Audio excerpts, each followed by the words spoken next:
大家好，我係英國 Leo Sir。咁我哋今次繼續講一講 UCAS 關於嗰5個 choices 啦。因為 UCAS 你可以填報5間大學㗎。咁但係基於咩比例點樣擺衝刺啊？幾多間保底或者穩陣啊？咁我今次會講一講多少少呢一方面。咁 UCAS 允許每一位申請者最多係5個志願嘅大學課程。咁你需要好合理去配置呢5個選擇，咁先至可以提升到你嘅錄取機會去到最高。咁呢一樣嘢係最重要。咁我以下會分享一啲策略，就會搭配一啲唔同層次學校嘅組合，避免呢5個 choices 志願係過於集中，或者全部都太難，或者太容易，或者太極端。咁具體嚟講咧，我會分為3類嘅。第一類，顧名思義啦，我哋叫做衝刺或冒險少少嘅。咁我建議咧就會擺2個 choices 喺呢度嘅，用為一個衝刺型嘅志願，因為呢啲志願通常係佢要求嘅分數係略為高於你嘅預測成績，或者你嘅成績 OK， 但係競爭好激烈嘅一啲頂尖大學或者專業。例如，如果你嘅 predicted grade 預測成績係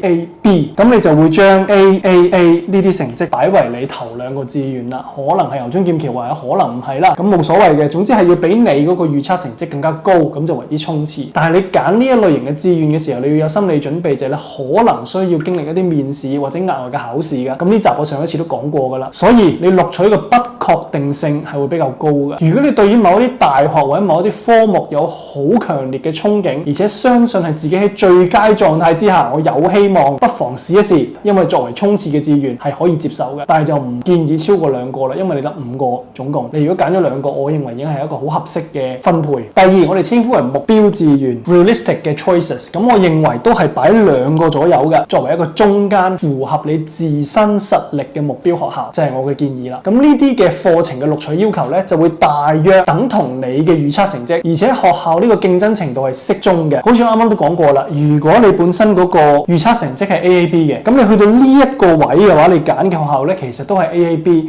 甚至可能係 ABB， 咁就為之適中啦。咁作為一個目標嘅志願，而呢啲志願係你成功率最高嘅部分嚟嘅。只要你達到你本身預測嗰個要求，而且你嘅個人陳述冇錯，咁你嘅理解就係好大機會你可以攞到 offer。咁我哋先至為之中間嘅。咁呢叫目標志願嘅學校，未必佢名氣係最大嘅，但係應該係你真心願意讀。因為有時一旦你嘅衝刺嗰啲志願不幸落空，中間嗰啲咧就極有可能成為你真係錄取嘅保證。咁所以你務必要謹慎選擇，確保你了解課程內容啊、地理位置啊等等，你都係滿意嘅，你先好擺落去。第3，我哋叫 safety choices， 即係可以叫保底啦。咁啊，通常會預留1至2個名額嘅。咁視乎你上面係咪真係想擺2咁樣擺。如果你上面可能就係其中一個攞1嘅，咁你保底可能擺2咁樣啦。咁我會建議通常1至2個名額俾保底。而呢啲嘅錄取要求就係低於你嘅預測成績㗎啦。即係話，雖然你覺得應該冇乜問題，但假設你發揮失常嘅話，咁有可能就會去到呢個階段，你就要你嘅保底志願啦。意思就係你去10拿9穩，可以攞到錄取嘅。用翻頭先嘅例子，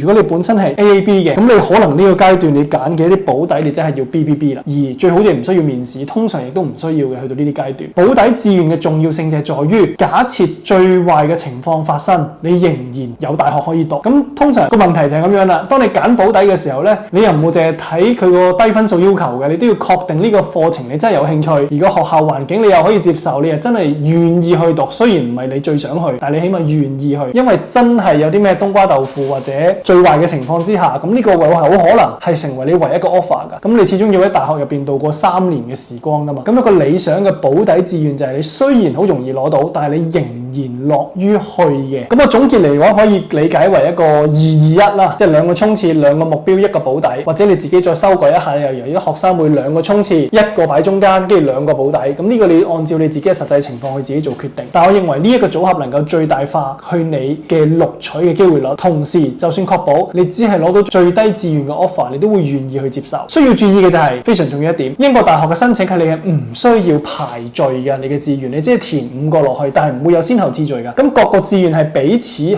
獨立評審嘅，即係話學校係唔會知道你擺佢哋喺第幾志願㗎。因此你喺選學校嘅時候，你可以大膽啲將你嘅衝刺學校列為你嘅志願之一。學校係唔知道你排序㗎，而且你最終都只能夠揀2個嘅啫嘛，一個係 firm choice， 一個係 insurance choice。我上一集都有講過，所以前期嘅一啲配置其實係保證咗你最終起碼你有2個 offer。制定嘅志願嘅組合策略嘅時候，你一定要務實。